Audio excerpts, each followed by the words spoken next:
पूरा वर्ष गुजर जाता है, महीने में 2-2 बार 3-3 दिन के सत्संग होते हैं, तो परमात्मा की महिमा फिर भी शेष रह जाती, क्योंकि इसकी महिमा अनंत है। फिर भी कुछ आज प्रकाश और विशेष डालेंगे। परमेश्वर कबीर जी ने अब दोनों ही लीलाएं की। एक दिल्ली का बादशाह सिकंदर लोदी था, उसको असाध्य रोग हो गया था। उसने सभी जंतर मंत्र भी करा लिए थे, हिंदू और मुसलमान सभी पीर फकीरों से, गुरु और ब्राह्मणों से, धार्मिक अनुष्ठान जैसा भी जिसने जो कहा उसने खूब करा लिया।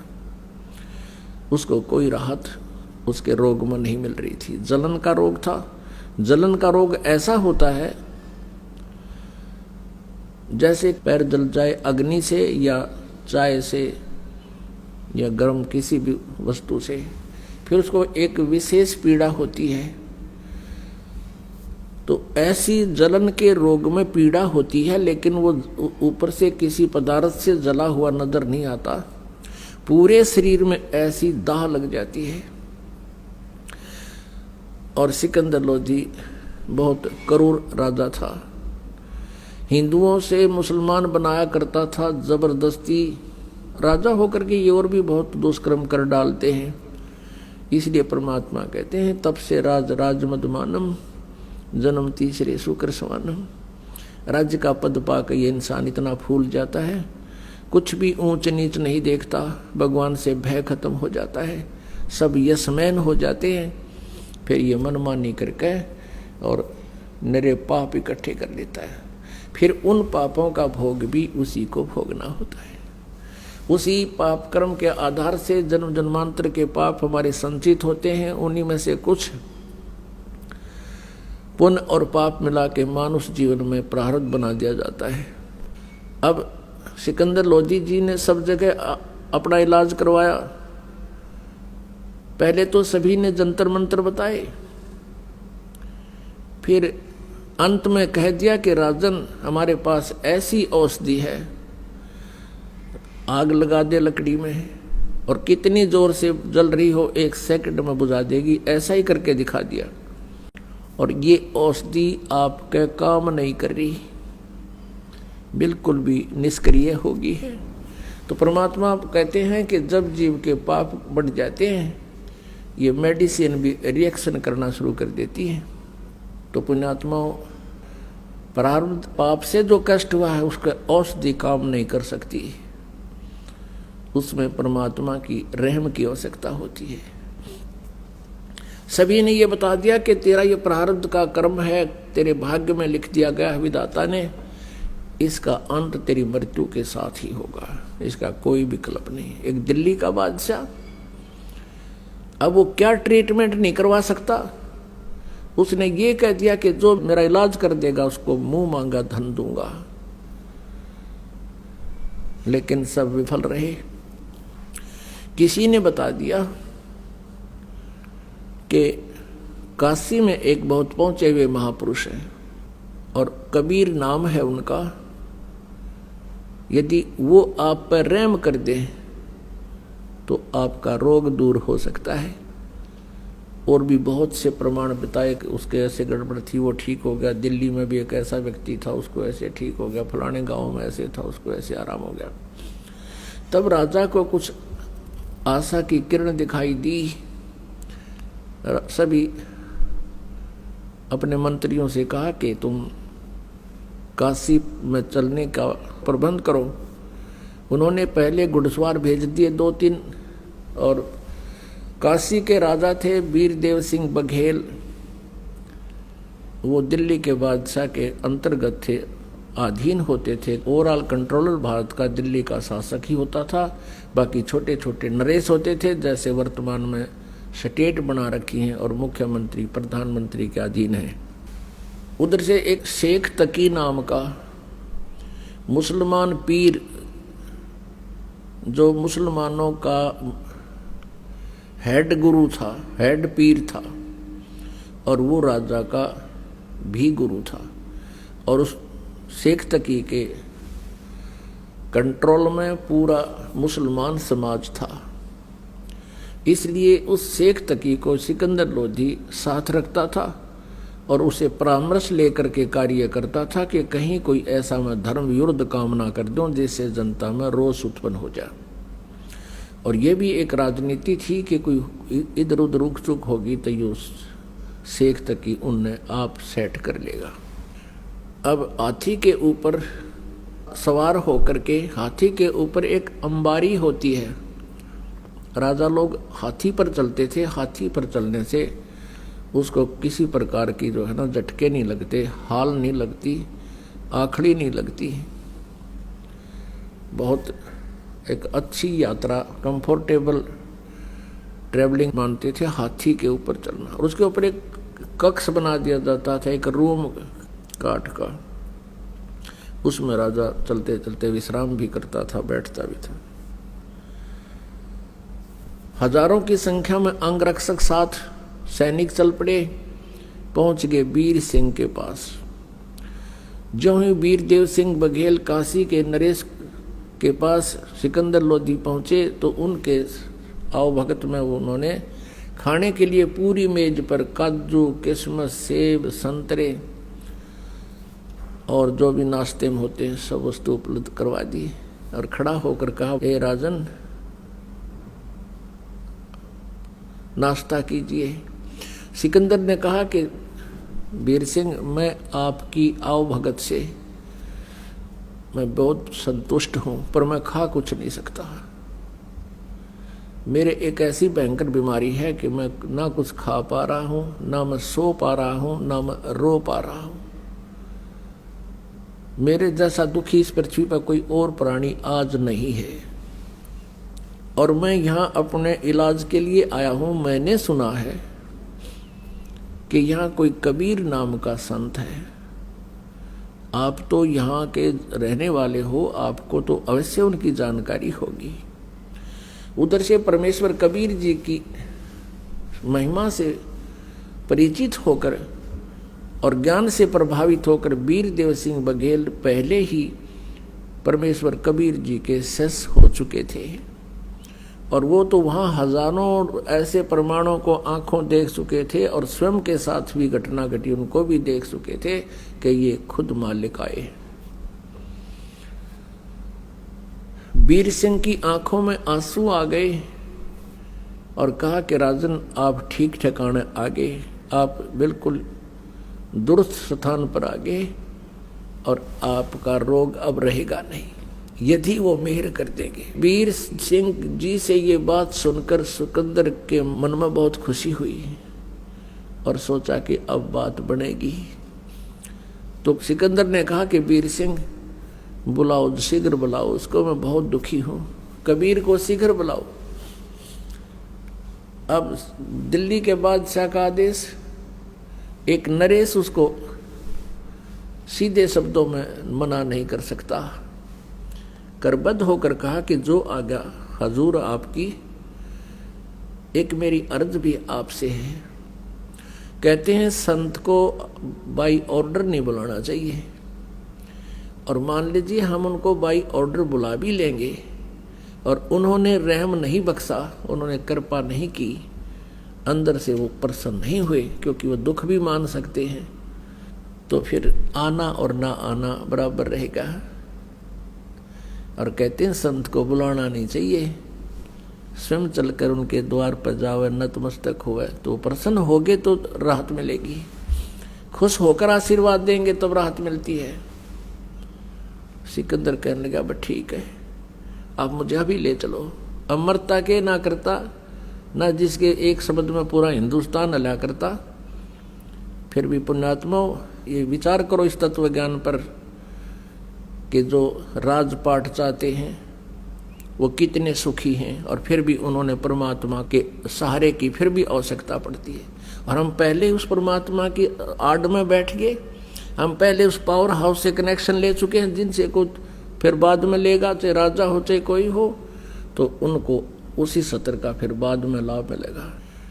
अब वीर सिंह बघेल को पता था, जिसमें वो सिकंदर लोधी ने चलने को कहा, उस समय जो समय था वो कबीर जी के घर पे मिलने का नहीं था। शाम का समय था।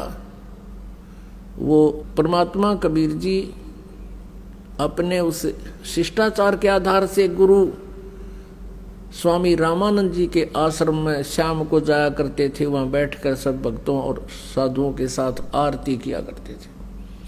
वो समय वीरदेव सिंह बघेल को पता था कि कबीर जी आश्रम में मिलेंगे, तो सीधा आश्रम में लेकर गया। अब जो ही सिकंदर लोधी और वीरदेव सिंह बघेल रामानंद जी के मेन गेट पर पहुंचे, वहां द्वारपाल खड़े थे भक्त। अब वीरदेव सिंह को तो पता था कि हमारे आश्रम का क्या रूल है, क्या नियम है, और यदि वो आप बताते उस सिकंदर लोधी को तो उसको महसूस हो सकता था, क्योंकि राजा जो है सांप के सा होश है, और उसके जरा सा भी कोई उसके विरुद्ध काम हो जाए, उसकी प्रकृति के विपरीत, वो तुरंत डंक मार सकता है। तो वीरदेव सिंह बघेल ने उस सेवादार से कहा कि भक्त सिकंदर लोधी दिल्ली के बादशाह आए हैं और हमने कबीर जी से मिलना है, क्या आए हैं भगवान? अब सेवक ने कहा कि उनके आने का वैसे तो समय हो रहा है, पर अभी तक वो पहुंचे नहीं हैं। तो वीरदेव सिंह ने कहा कि आप स्वामी रामानंद जी से प्रार्थना कीजिए, क्योंकि रामानंद जी मुसलमानों को एंट्री अलाउड नहीं करता था, नो एंट्री थी मुसलमानों की रामानंद जी के आश्रम में। और वीरदेव सिंह बघेल ने कहा कि आपको अंदर नहीं जाने देंगे, तो राजनीति भी साथ रहती है इन लोगों के, इसलिए उस सेवक से सीधा ही कह दिया कि अंदर से आदेश आप पर ले लेगा यूं।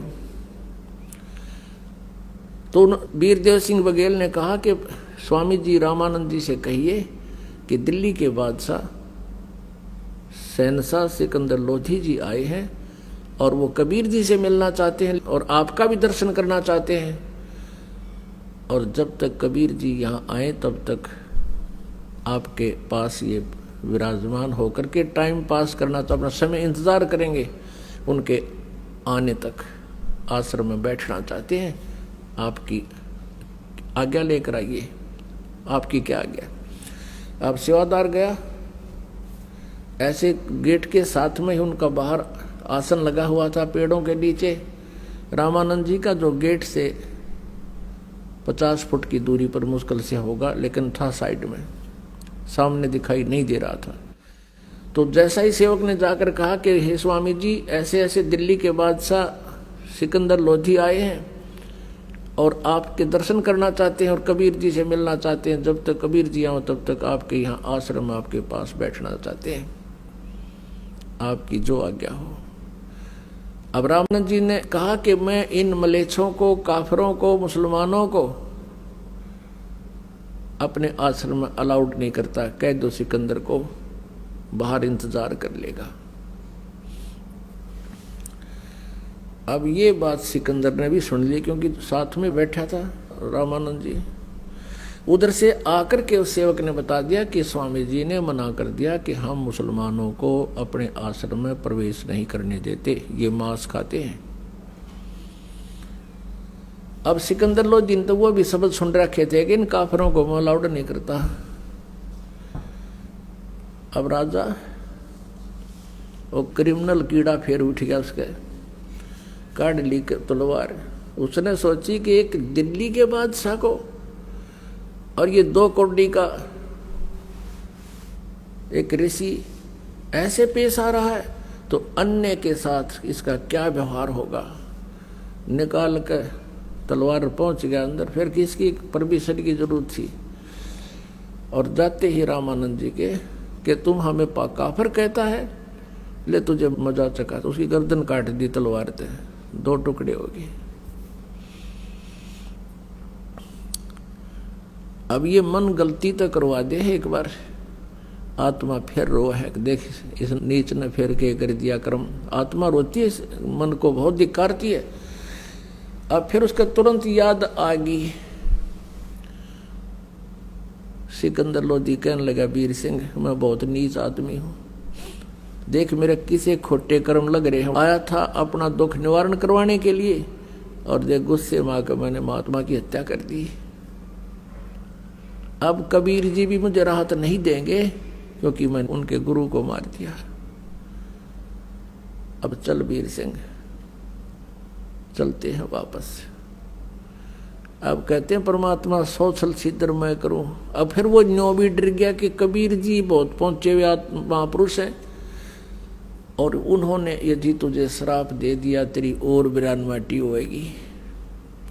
अब जो ही वो आश्रम से दोनों राजा बाहर आए, सामने से कबीर परमेश्वर आश्रम में आ रहे हैं। अब वीर सिंह जी ने देखा आगे भगवान, तो अब वो शेष था उनका, दंडवत प्रणाम किया और कहा राजा से कि ये आगे भगवान, ये आगे है कबीर जी। अब सिकंदर लोधी की तो गीगी बन रही थी, अगियो आगे आगे तय मर गया तू तय। अब एकदम डरते ने उसने भी दंडवत प्रणाम किया। और पुण्यात्मा परमात्मा से लाभ उसी समय मिलता है जब हम अति अधीन हो जाते हैं। तो परमेश्वर ने उस सिकंदर लोधी को राहत देने के लिए ये भी एक लीला करनी पड़ी और रामानंद जी भी सेट करने थे, उसमें भी कमजोरी रह रही थी। एक तीर से दो शिकार किए दाता ने।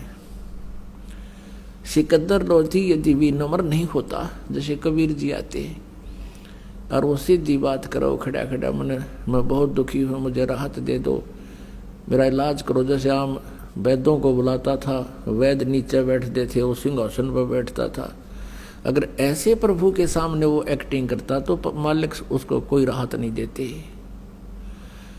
अब अति अधीन दीन हो प्राणी, वह को कहे ये अकथ कहानी। अब दोनों दंडवत किए हुए सामने काशी नरेश और पूरे भारत का राजा, परमात्मा ने झुक के दोनों के सिर पे हाथ रखा, मुकुट समेत दंडोत प्रणाम कर रहे हैं और परमात्मा ने उनके दोनों के सिर पे हाथ रखा आशीर्वाद वाला और कहा इस गरीब के पास ये दो नरेश आज कैसे आगमन हुआ। अब सिकंदर लोधी खड़ा होकर आंखों में पानी भर के ये कहने लगा कि हे प्रभु, जिस उद्देश्य से हम आए थे आपके दर्शनार्थ, वो तो आपके सप्रस मात्र से मेरा दुख दूर हो गया। परमेश्वर ने यूं ही कहा था हाथ रख के कि ये दिल्ली के बादशाह और काशी नरेश आज कैसे आगमन हो गया दास के पास। तो ऐसे हाथ रखते उसका रोग ऐसे छू मंत्र हो गया जैसे कदे बीमार नहीं था। एकदम राहत पूरे शरीर में, बिल्कुल खुशी की लहर दौड़ गई और सिकंदर लोधी ने समझ लिया ये तो अल्लाह आए हैं। चरण पकड़ दिए और कहने लगे प्रभु मुझे माफ कर दो, मैं बहुत नीच आत्मा हूँ, मैं बहुत पापी प्राणी हूँ। अब परमात्मा के सामने यो मन भाग जाता है, संत पूर्ण हो तो मन बकवाद छोड़ देता है और आत्मा उभर आती है। आत्मा भी नम्र है, ये मन दुष्ट है, इन दोनों का संयोग है। काल ने इसका अपना एजेंट इसके साथ छोड़ रखा है कि ये इसको पूरा प्रताड़ित करना है, मेरे पाप करवाने हैं। और परमात्मा की भक्ति से फिर ये मन रहता तो साथ है लेकिन अनुकूल हो जाता है। अब परमेश्वर ने कहा क्या बात है कि भगवान आप जिस उद्देश्य से मैं आया था वो तो आपने मेरा आशीर्वाद से मैं ठीक कर दिया, मेरा कहीं ट्रीटमेंट नहीं होता, लेकिन मैंने एक जुल्म कर दिया और आप मुझसे नाराज हो जाओगे और वो रोग मुझे फिर लगेगा, मैं इसलिए डर रहा हूँ। परमेश्वर ने कहा क्या कारण है, उसने सारी कहानी बताई थी। कहा प्रभु हमने आपके इंतजार के लिए आश्रम में प्रवेश चाहा था, स्वामी जी ने हमें अभद्र तरीके से पेश आए और बहुत कटु वचन बोले और मेरे अंदर ये राजपाट का नशा, ये मेरा दुश्मन मेरे साथ था और भगवान मुझसे भारी गलती होगी, मैंने आपके गुरुदेव की हत्या कर दी। अब उसके मुंह की तरफ देख रहे थे सिकंदर लोधी कि अब ये गुस्सा हो जाएंगे और फिर मुझे श्राप देंगे। तो परमात्मा ने कहा कि सिकंदर कोई किसी को नहीं मारता। अब स्वामी जी की मृत्यु आप ही के हाथ से थी, यह संयोग था इनका, आज इनकी मृत्यु होनी थी और आपसे ही होनी थी, इसके प्रारब्ध में थी। और आजा, कोई बात ना, एक काम करना, अब ऐसे मत जाना, इसका अंतिम संस्कार करवा के जाना, नहीं तो आपको जनता बहुत भला बुरा कहेगी। अब जब परमात्मा ने कति सिकन भी नहीं करी, कोई गाली नहीं दी, कोई क्रोध नहीं किया, सिकंदर लोधी जान गया कि तो परमात्मा ही हो सकते हैं। ना इतनी देर में तो बाग बुबला हो जा और ना 20 गालियां दे क्या श्राप दे दे। लेकिन कबीर परमात्मा वो सुख सागर है जो दुख नहीं दे सकते, क्योंकि उसको मालूम है सभी आत्मा मेरी है, किसने श्राप दूं और किसने ना दूं। अब जो ही अंदर गए तो देखा कि स्वामी रामानंद जी के 2 टुकड़े हुए पड़े हैं और गर्दन धड़ से अलग पड़ी है। सभी उपस्थित आश्रम के भक्त कहने लगे कबीर जी को कि भगवान के आज सिकंदर लोधी ने अपने गुरुदेव की हत्या कर दी। सिकंदर थोड़ा पीछे रह गया था, परमात्मा शीघ्र अंदर आ गए थे। परमात्मा कहने लगे अरे आपको इतना भी ज्ञान नहीं, संत कभी मरते हैं। कहते देही को सतगुरु कहिए सब धुंधर ज्ञान, और 4 दाग आवे नहीं उसको सतगुरु जाने। ये देही सतगुरु नहीं, इसके अंदर जो आत्मा है उसमें जितनी भक्ति कर ली वो आत्मा 4 दाग में नहीं आती। उनको ज्ञान आधार से संतुष्ट किया। इतने में सिकंदर लोधी फिर आ गया, वह सारे फेर सुकड़ गए। यो फिर आ गया भाई कसाई, ये तो फिर गड़बड़ करेगा। अब सिकंदर लोधी वहां खड़े हुए देख रहे हैं।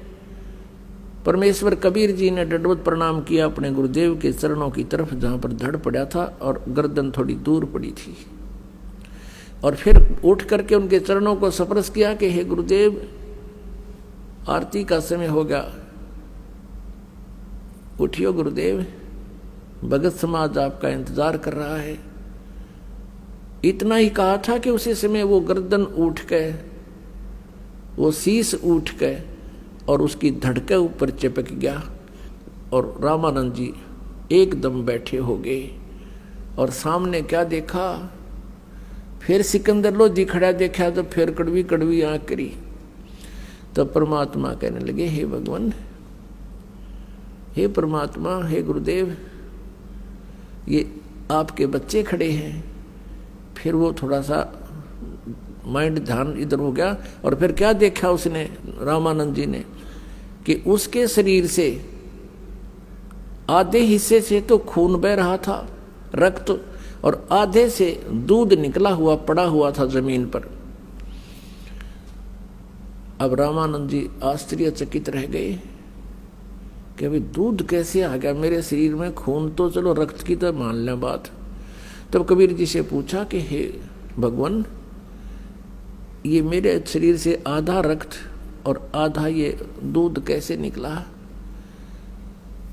अब कबीर साहब कहने लगे आप तो जानी जान हो, मुझे तो महिमा दे रहे हो, आपको सब पता है, जैसे गुरु जी से जो व्यवहार किया जाता है, और जानी जान तो आप पे थे। वह कहने लगे पर भगवान, आप जी ने मुझ दास को उपदेश देने के बाद छुआछूत हिंदू समाज की तो बंद कर दी थी। आप सभी हिंदुओं को, चाहे वो किसी जाति का है, सबको नाम देते हो, सबसे प्यार करते हो, लेकिन अभी आप मुसलमानों से नफरत करते हो। हे प्रभु, भगवान के दरबार में कोई जाति मजहब नहीं है, कोई मजहब या जाति बुरा नहीं, इंसान बुरे हो सकते हैं, उनको हम ठीक करने के लिए आए हैं, उनकी बुराई छुटवाएंगे। आप अभी तक मुसलमानों से नफरत करते हो, आप मुक्ति प्राप्त नहीं कर सकोगे। रामानंद जी के हृदय में जो एकदम ऐसा कुठार घात हुआ, इतना एकदम जख्म हो गया इस बात का कि मैंने तो जीवन ही मोक्ष के लिए लगा रखा है और मेरा मोक्ष नहीं होगा, मैं मुसलमानों से नफरत करता हूँ। उसी समय खड़े हो गए और खड़ा होकर सिकंदर लोधी को सीने से लगा लिया रामानंद ब्राह्मण ने, और कहा बेटा मैं तो घना नीच आदमी हूँ, पहले भी मैं एक ब्राह्मण के अतिरिक्त किसी को मैं अच्छा नहीं मानता था, और अभी भी मेरे अंदर ये दोष था कि मुसलमानों से नफरत करता था। आज मेरी ये सारा भ्रम निवारण हो गया, बेटा मेरे से गलती होगी, मुझे माफ़ कर दे। सिकंदर लोधी ने भी चरण पकड़ दिए, स्वामी जी मैं पापी आत्मा हूँ और मैंने बगैर सोचे समझे ऐसे महापुरुष की हत्या कर दी, मैं महादुष्ट इंसान हूँ। आज मेरा सौभाग्य है कि आज मुझे कबीर परमेश्वर के दर्शन हो गए, मेरी आँखों के सामने ये सब लीला होगी। आज मुझे भी परमात्मा के पहचानने का सुअवसर मिल गया। उस दिन के बाद रामानंद जी किसी भी मजहब धर्म या किसी भी व्यक्ति से कोई नफरत नहीं करने लगा। और परमेश्वर ने बताया कि स्वामी जी आज आपकी आयु फाइनल थी, आज के बाद आपकी आयु नहीं थी और अब ये आयु परमात्मा की दी हुई आपको मिली है। रामानंद जी कहते हैं परमात्मा तो मेरे सामने खड़ा है, ये भगवान मेरा ना जाने कौन से जन्म का पुण्य उदय हुआ जो आप मुझे मिल गए। मैं तो इतना नीच था, अब भी मैं अपने आप को सुपीरियर मान रहा था कि मैं तो बहुत नेक हो लिया। अब आपने दिखा दिया कि मैं कितना नीच था। अब पुण्यात्माओं परमात्मा ने 1 घंटे तक वहाँ सत्संग सुनाया हिंदू और मुसलमान एकता के ऊपर कि तुम एक पिता की संतान हो। इस काल ने आपस में इसलिए हमें 2 बना 4 बना रखा है, 20 बना रखा है कि तुम आपस में लड़ते मरते रहो, कोई चैन से ना रह सके और सभी एक परमात्मा की संतान हो, वही कुल का मालिक है। अब सिकंदर लोधी ने सोचा कि इस महापुरुष को कबीर जी को दिल्ली ले चलता हूँ और वहाँ हिंदू और मुसलमानों का आपस में बहुत ज़्यादा मनमुटाव है और इस महापुरुष के उपदेश से वो ठीक हो जाएंगे, एक कम एक हो जाएंगे, मेरा आधा सिर दर्द खत्म हो जाएगा, क्योंकि राजा को तो अपने राज्य की चिंता होती है। तो प्रार्थना की कि प्रभु आप दिल्ली चलिए मेरे साथ और वहाँ भी उपदेश दीजिए। वहाँ बहुत बुरा हाल हो रहा, आपस में हिंदू और मुसलमानों के झगड़े होते हैं। परमेश्वर ने कहा भी हम ऐसे किसी के साथ नहीं चला करते, जो हमारा शागिर्द हो जाता है, शेष हो जाता है तो हम चलते हैं, अन्यथा हम किसी से बात नहीं करते हुए हम उनके साथ नहीं जाते हैं। सिकंदर लोधी ने कहा भगवान आपका दिया जीवन है, मैं आपका शिष्य बनना चाहता हूँ। परमेश्वर ने कहा कि मांस नहीं खावेगा और तेरे पूरे प्रदेश में तेरे राज्य में कोई जीव हिंसा नहीं होनी चाहिए और प्रतिबंध लगा दे कोई मांस नहीं खाएगा, जीव हिंसा नहीं करेगा, कोई शिकार नहीं करेगा। अब सिकंदर लोधी ने कहा प्रभु आपका दास तो हाजिर है, जो कहोगे वो करूंगा, लेकिन ये प्रतिबंध मेरा चलेगा नहीं, मैं लगा अवश्य दूंगा, मेरी कोई नहीं मानेगा और मेरे राज्य में भी उथल पुथल हो जाएगी, क्योंकि ये मुसलमान लोग इतने भ्रमित हो चुके हैं। ये मांस को एक जो भोग लगाते हैं उसको प्रसाद रूप में लेते हैं और जो आप कहो वैसे आज्ञा होगी। परमात्मा बोले पर तू एक काम करिए, तू नहीं खाएगा। बोला जी मैं नहीं खाऊंगा मांस, आज के बाद टच भी नहीं करूंगा और 2 साधना आप बताओगे मैं वैसे ही करूंगा। और मरता क्या नहीं करता। तो परमात्मा कहा ठीक है मैं चल लूंगा तेरे साथ। उधर से सिकंदर लोधी का जो गुरु था शेख तकी, वो रेस्ट हाउस में ही रह गया था और सिकंदर लोधी के साथ वो रामानंद जी के आश्रम में इसलिए नहीं गया था कि मैं इन हिंदू काफरों के मंदिरों में नहीं जाता, इनके आश्रमों में मैं नहीं जाता, क्योंकि मैं श्रेष्ठ हूँ। और यह श्रेष्ठ वाली बीमारी जीव न मारे। यह श्रेष्ठ तो एक ही है, उत्तम पुरुष है तू अन्य। वो श्रेष्ठ तो वो परमात्मा ही है, बाकी अपने आप में श्रेष्ठ का है वो उसकी भूल निरी है, वो बहुत भूल में है, गलती में है। अब शेख तकी रेस्ट हाउस में रह गया था काशी में, फिर वापस आ गए सारे, सिकंदर लोधी भी, वीर सिंह और साथ में कबीर परमेश्वर, आगे बैठा वो दूसरा पीर। तो सिकंदर लोधी ने अपने धार्मिक पीर पहले वाले गुरु से कहा कि शेख तकी आज मेरी खुशी का ठिकाना नहीं, मेरा रोग दूर हो गया, ये अल्लाह आए हैं, ये खुद परमात्मा उतरे हैं। अब कहते हैं ना एक वजीर और फकीर और ये पीर, ये दो इकट्ठे हुए ना, लड़े ना।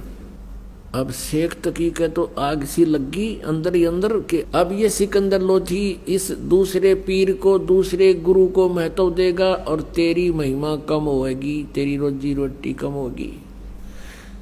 राग द्वेष ईर्षा मान बढ़ाई, कहते हैं राज तजना सहज है, सहज त्रिया का ने, और मान बढ़ाई ईर्षा दुर्लभ तजना ये। और सिकंदर लोधी ने कहा कि पीर जी मेरा जलन का रोग खत्म हो गया, इन्होंने आशीर्वाद ही दिया था। और एक और चमत्कार दिखाऊं कि मैंने ऐसे ऐसे स्वामी रामानंद जी ने मेरे बारे में ऊट पटांग बातें कही थी, मुसलमानों को गलत बताया था, मैंने उसकी गर्दन काट दी और इस अल्लाह ने, इस खुदा ने मेरे सामने जीवित कर दिया। ये खुद अल्लाह है। अब इस बात से उसका तेल जैसे छींटे लगे, जैसे उबलते तेल पर पानी डाल दे, एकदम रोड़ी खा गया। कहने लगा ये सब कहने की बातें हैं, ये सब बनावटी बातें हैं, मैं तो तब जानूं जब मेरे सामने कोई ऐसा करके दिखाए। अब सिकंदर लोधी ने सोचा भाई जब ना मानो तो ना मानो, पर मेरी गिल्त जो बीत गई, मेरे साथ जो कहानी घटना घट गई, इसने मैं कैसे भूल सकूं। अगले दिन चल पड़े, दिल्ली के लिए प्रस्थान कर दिया और परमात्मा को, कबीर जी को सिकंदर लोधी राजा ने अपने ही हाथी पर, अपनी ही अंबारी में आदर सत्कार से बैठा लिया। अब रास्ते में 2-3 दिन लगने थे, काशी से दिल्ली तक। रास्ते में एक जगह पड़ाव किया, दरिया को देख करके उसके साथ रात बिताने के लिए वहां अपना लगा दिया पड़ाव, टेंट लगा दिए, अलग अलग विश्राम करने लगे। अब सुबह सुबह शेख तकी के पास सिकंदर लोधी गया प्रणाम करने के लिए प्रतिदिन की तरह, और कहा जाके सलाम वालेकुम पीर जी। पीर जी का तो टेढ़ा मुंह हो रहा, नो कह मुझे क्या जरूरत है, तुझे मिल तो गया सलाम करने वाला, क्या जरूरत है मेरी। और ठीक है मैं अब जाके सारे मुसलमानों को बता दूंगा कि राजा तो काफिर हो गया, हिंदू को गुरु बना लिया। अब सिकंदर लोधी के पांव तले की धरती खिसकी कि जाते काम करेगा, और मानना ना, सुनता नहीं कति। सिकंदर लोधी ने कहा पीर जी ऐसी क्या गलती होगी कि तुझे तो भगवान मिल गया, अल्लाह मिल गया, अल्लाह आकार में आने लग गया है, हमारे मुसलमान धर्म के विरुद्ध तू बातें कर रहा है।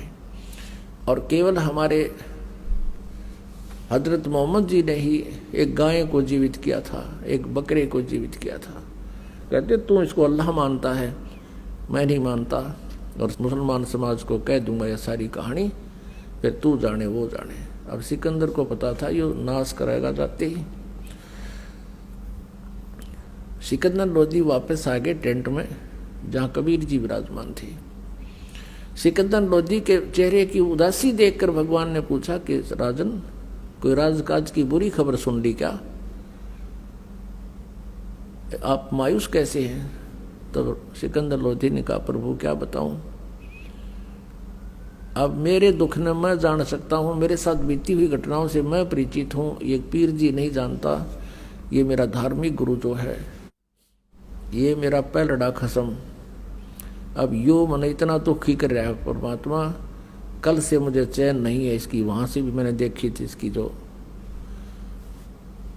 गतिविधि, और अब तो ये बहुत टेढ़ा मुंह कर रहा है, जाते ही सब मुसलमानों को कह देगा तो मेरा राज्य नहीं रहेगा।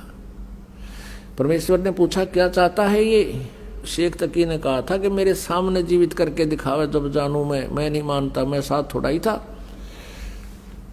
तो कबीर जी ने कहा कि उसको कह दो कोई मुर्दा ले आवे, चाहे कोई पशु ले आ, पक्षी ले आ, कोई मनुष्य ले आ, और अब जिंदा कर देता हूं, कह दे उसको ले आ मुर्दा।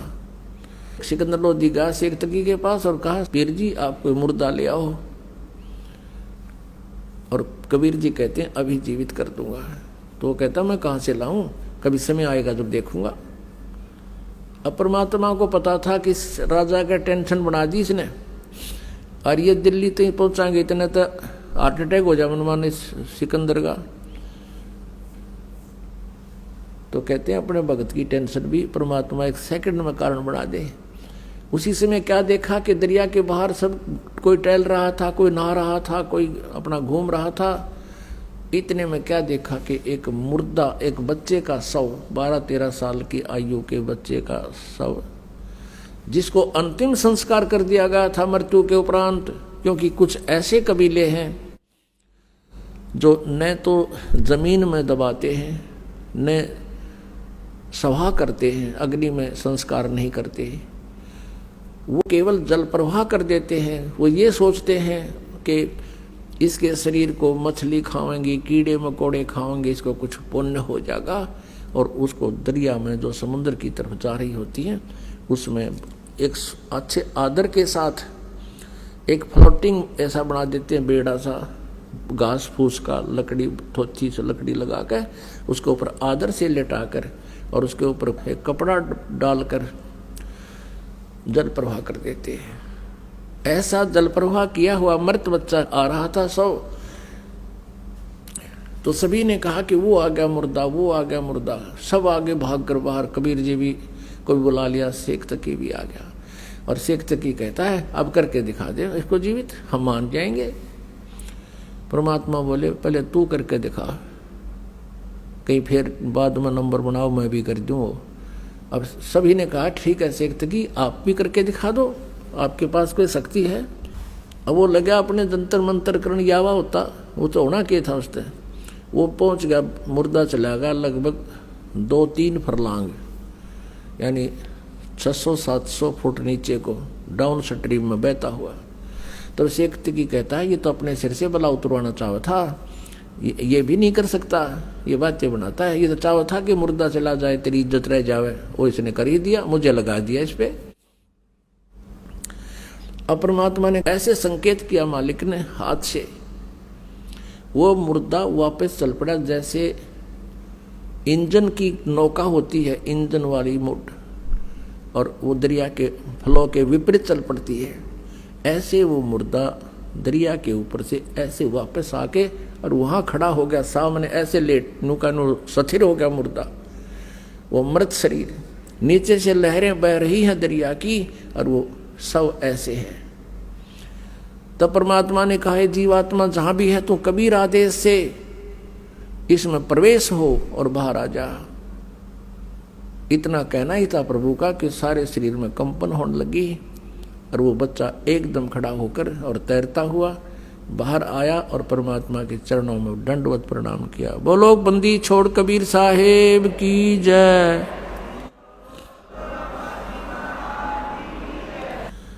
अपने आत्माओं, ये परमात्मा थे और इन भगवानों की भी ये लीलाएं आज से 600 वर्ष पहले की लिपिबद्ध हैं और आम तक किसी ने ये लीलाएं आण नहीं दी, क्योंकि काल के दूत प्रचारक बिना गिनती के हैं और परमात्मा को परमात्मा कोई मानने वाला ही नहीं है। भले ही कबीर पंथी कबीर जी को मानते हैं, लेकिन वो कबीर जी को सतगुरु कहते हैं और वो कहते हैं भगवान तो निराकार है, सतपुरुष तो निराकार है, कबीर जी तो केवल सतगुरु हैं। बंदी छोड़ कहा करते हैं कि काल ने ऐसा जुल्म कर रखा है कि भगवान की महिमा को नाश कर दिया। अपने आत्माओं, ये लीला परमात्मा की, श्री कृष्ण जी की एक लीला को और कई हजार वर्ष हो गए आज तक उसको सुनाते और सुनतों को, और परमात्मा की सैकड़ों सुना दूं आपने, और जो आज तक प्रमाण है उनके। अब शेख तकी के तो फिर आग लगी मानना कहा था। जो 10-12 वर्ष का लड़का था वो जीवित किया परमेश्वर ने। उपस्थित सभी व्यक्तियों ने कहा कि हे कबीर जी आपने कमाल कर दिया, कमाल कर दिया। उस लड़के का नाम कमाल रख दिया और लड़के को अपने पुत्र के रूप में रख लिया। अपने पुत्र के रूप में रखा, उसको ज्ञान ध्यान भक्ति बताई। उसके बाद परमात्मा दिल्ली पहुंचे। अब दिल्ली में जाकर शेख तकी ने दूध मुस्तार दिया, सब मुसलमानों को इकट्ठा किया कि राजा काफिर बन गया है, ये हो गया है। और भाइयों देख लो तुम ही, फिर बात बिगड़ेगी। तो मुसलमान कहने लगे पीर जी फिर क्या इलाज हो? कहा कि तुम सब मेरे साथ चलो, एक काफिर आया हुआ है और वो उसने राजा पे कोई जादू जंत्र कर रखा है, वो तो उसके सिवा किसी की मानता ही कुछ नहीं है। आप मेरे साथ चलो और उसकी परीक्षा लेंगे। उसको उबलते हुए तेल के, सरसों के तेल के कढ़ाई में हम डाल कर देखांगे। वो मर गया तो ठीक से, और नहीं मरा तो मान लेंगे ये भगवान है, अल्लाह है। सबने कहा ठीक है शेख तकी। तो लेकर हजारों मुसलमानों को और पहुंच गया जिंदाबाद मुर्दाबाद करता हुआ सिकंदर लोधी के राज दरबार के सामने। अब राजा ने पता करा कि केस और हो रहा, पता लगा कि जी शेख तकी हजारों मुसलमानों को, जनता जनों को लेकर आया हुआ है। राजा ने 5-10 को, मुखिया को अंदर बुलाया, कारण पूछा तो उन कारण बता दिया गया। अब सिकंदर लोधी बड़े दुखी हुए कि महात्मा को लात इसलिए था कि ये कुछ विचार सुनेंगे इनका और हमारा ये आपस का द्वेष कम होगा, पर इसने तो जुल्म कर दिया शेख तकी ने। तो कबीर जी को वहीं अपने ही रेजिडेंस में अलग से कमरे में रखा हुआ था, वहाँ आदर से रह रहे थे। वहाँ गए तो कबीर जी ने पूछा क्या कारण है राजन, बड़े मायूस हो? सारी कहानी बताई। सिकंदर लोधी को शेख तकी ने बताया था कि हम इसकी परीक्षा लेंगे और हम ऐसे ऐसे उबलते हुए सरसों के तेल के कढ़ाई में डालकर इसको देखेंगे, ये जीवित रहेगा तो हम भगवान मान लेंगे। अब कबीर जी ने कहा कि एक काम करो, इसको कह दो अपना कर ले काम जो करना चाहता है। और सिकंदर लोधी आज्ञा लेकर शेख तकी से कह दिया कि कर लो तुमने जो करना है। अब सिकंदर लोधी को विश्वास था कि ये कुछ नहीं बिगाड़ पाएंगे। उधर से अच्छे मोटे मोटे लकड़ चूल्हा बड़ा बना कर उसके ऊपर बड़ा कढ़ाया रख कर सरसों का तेल भर दिया और उसमें लकड़ जला दिए। उनको लकड़ जलाने वालों से कह दिया इसने कति इतना उबाल दो न जल उठे और इसमें प्रवेश होते ही चरण देसी खत्म हो जा। ऐसा ही कर दिया, उबले न पूरी तरह जैसे चाय उबला करे। अब शेख तकी ने कहा कि लाओ उसको पकड़ कर डालो इसमें। परमेश्वर उठकर आगे खड़े हो गए कढ़ाई के पास और कहा आप इतना कष्ट ना कीजिए शेख तकी जी, मैं अपने आप प्रवेश कर जाता हूँ। परमात्मा एकदम उसमें प्रवेश कर गए और बैठ गया आराम से। गर्दन बाहर दिख रही है, परमात्मा बैठे नो देखें आराम से। शेख तकी नो कहे कुछ भी ना होया। शेख तकी क्या कहता है कि इसने इस गर्म तेल को जंतर मंतर करके ठंडा कर दिया। अब सिकंदर लोधी ने सोचा भी गुरुजी कबीर जी का कुछ नहीं हुआ तो हो सकता है ये ठंडा कर रखे हो, जंतर मंतर करके ला देख लूं। तो कहने लगा सिकंदर लोधी कि मैं चेक करता हूं।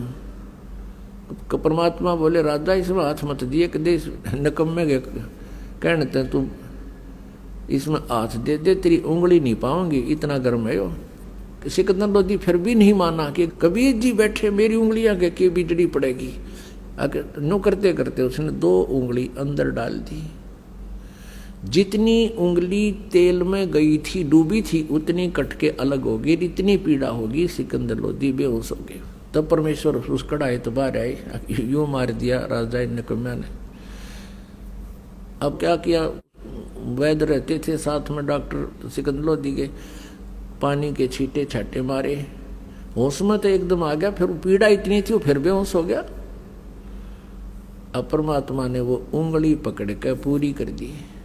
वह उंगली कटी हुई भी ना रही और पीड़ा फिर रहनी कहाँ थी। फिर सिकंदर लोधी उठ गया।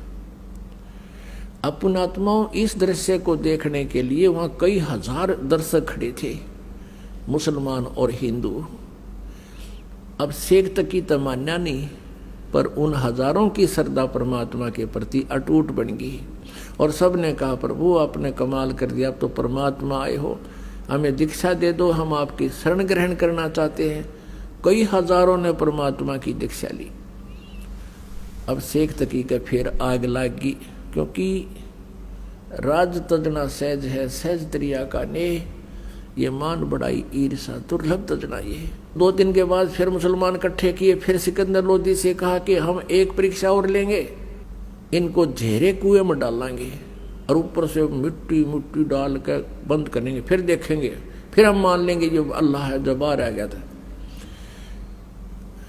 ये भी प्रार्थना परमात्मा ने स्वीकार कर ली। राजा से कहा, राजा इन्हें करने दो, इन्होंने तो मुझे मारना ही है, और कोई बात नहीं, मर जाऊंगा, आप चिंता ना करो, मुझे करने दो जो ये करना चाहते।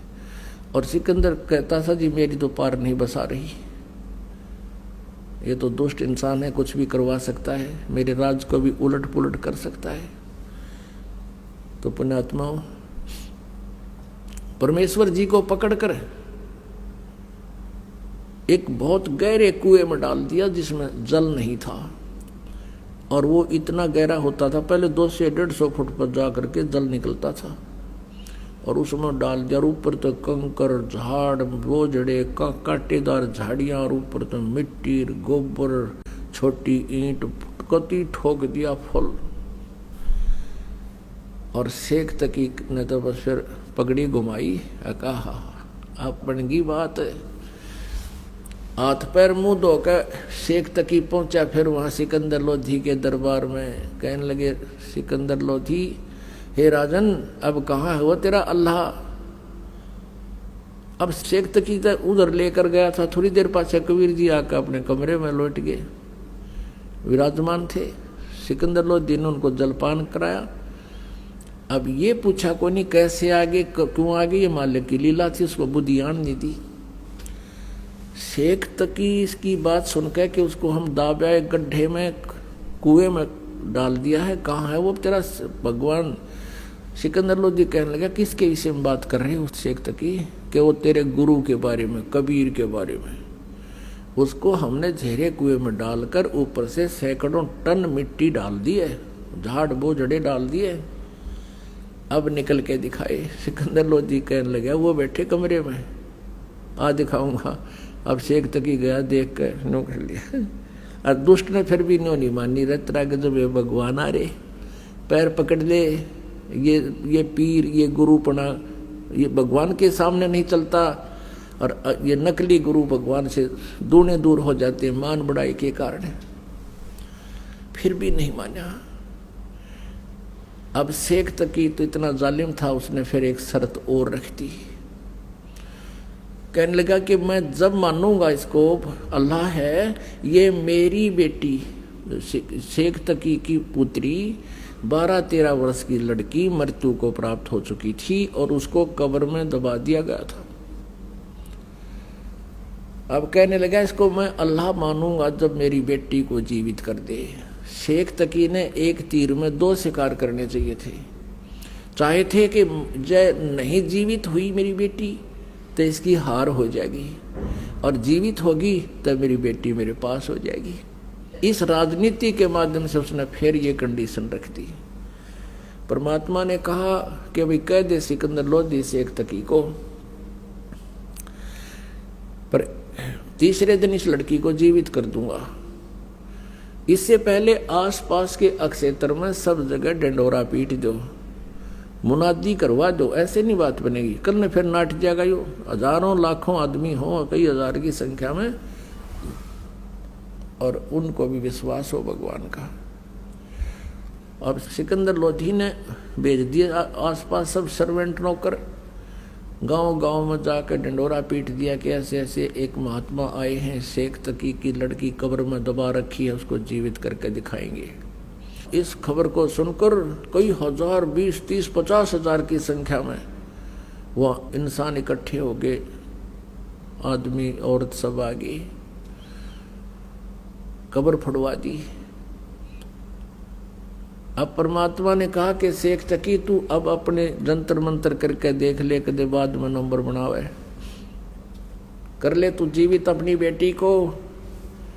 सभी उपस्थित जनों ने कहा कि प्रभु इसके पास अगर कोई सिद्धि शक्ति होती तो अपनी बेटी को कौन मरने देता है, कौन कब्र में दबा के जाता है, आप ही करो, इसके बस का नहीं है।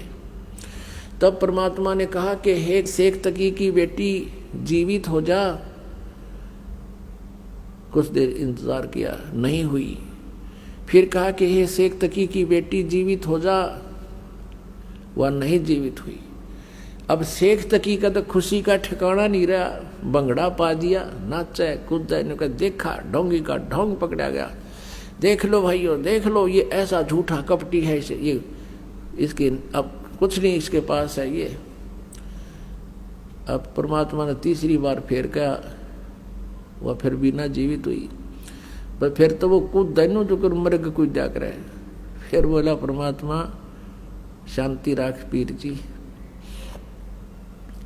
अब देखो पुण्यात्मा, उस दुष्ट इंसान को अपनी बेटी जीवित ना होने का गम नहीं, कबीर जी के हार जाने की खुशी बना रहे। फिर परमात्मा ने क्या कहा कि हे जीव आत्मा जहां भी है तू, और कबीर आदेश से वापस आ जा और इसके शरीर में प्रवेश कर बेटी के में और बाहर आ जा। इतना बोला था मालिक ने। उस कंपन हुई पूरे शरीर में, एकदम वह लड़की खड़ी होकर के और बाहर आके परमात्मा के चरणों में दंडवत प्रणाम किया। बोलो बंदी छोड़ कबीर साहेब की जय। पुण्यात्माओं, परमेश्वर ने कहा कि जा बेटी तेरे पिता के साथ। लड़की ने कहा कि नहीं, ये पिता नहीं, ये दुश्मन है समाज का, ये मानव समाज का शत्रु है। इसका और मेरा नाता 12 वर्ष की आयु तक का था, आगे मेरा जीवन शेष नहीं था। अब मैं पशु जोनी में जाने की मेरी तैयारी हो रही थी। आज मेरे इस परमेश्वर ने मुझे पुनर्जीवन दिया है। और 1.5 घंटे तक उस लड़की ने प्रवचन किए। परमात्मा ने उसके अंदर वह कैसेट डाल दी, अपना ज्ञान फैक्स कर दिया। उस लड़की ने 1.5 घंटे तक प्रवचन किया कि लोगों ये खुद अल्लाह आए हैं, ये अल्लाहु अकबर हैं, ये पूर्ण परमात्मा है, ये सारी सृष्टि के रचना रहे। अपने विषय में बताया कि मैंने भी गलती कर दी थी इस परमेश्वर को ना पहचान कर। आज मेरी वो दिव्य दृष्टि काम कर रही है। अब पुण्यात्मा, उस लड़की को पिछली सारी अपने जीवन की कहानी याद आ गई। ये कमाली वाली आत्मा जो है, ये सतयुग से मालिक की चरणों में सेवा में रही। सतयुग के अंदर ये विद्याधर ब्राह्मण की पत्नी दीपिका थी। उसमें इनको परमात्मा शिशु रूप में मिले थे, परमात्मा की सेवा की थी। वो पुण्य मालिक ने इनका बनवाया। फिर वही आत्मा दोनों की दोनों त्रेता युग में वो वेद बीज ब्राह्मण हुआ और वो सूर्या नाम की उसकी पत्नी हुई। फिर आगे चल के दोनों की कुछ पुण्य थे, वो स्वर्ग में रहे। उसके बाद वो वेद बीज वाली आत्मा तो स्वामी रामानंद हुआ और वो सूर्या और दीपिका वाली आत्मा ये कमाली हुई। कमाली का जन्म मुसलमान धर्म में हो गया। अब मुसलमान धर्म में ये ज्ञान प्रवेश करना कोई बालकों का खेल नहीं। वो तो इतने आरूढ़ हो चुके हैं, वो उस ज्ञान और इस निराकार भगवान, इस काल के अतिरिक्त किसी को नहीं मानते। अब परमात्मा वहां पहुंचे। 10-12 वर्ष की लड़की थी, तब उनसे मिले, उनको यो ज्ञान समझाया बेटी को, क्योंकि परमात्मा का विधान है जो जन मेरी शरण है ताका हूं मैं दास। और गेल गेल लग गया फिर जब लग धरती आकाश। अब उसी आधार से परमात्मा उस कमाली को मिले थे। कमाली बता रही है मुझे परमात्मा मिले थे जब मैं 12 वर्ष की आयु में थी। मेरा नाम राबिया था और मैंने परमात्मा की ज्ञान से प्रभावित होकर के पिछले संस्कार भी कुछ काम करते हैं। मैंने नाम भी ले लिया, 4 वर्ष मैंने भक्ति भी की, शादी कराने से भी मना कर दिया था। अब क्या कहानी थी पुण्यात्माओं। ये राबिया 12 वर्ष की थी, परमात्मा मिले, इनको सारा ज्ञान समझाया। पिछले संस्कार से थे जो कि इसे धर्म में भी इसने परमात्मा को स्वीकार किया। 4 वर्ष तक पूरा संघर्ष किया आप समाज के साथ, अपने माता पिता के साथ, और सत साधना करती रही।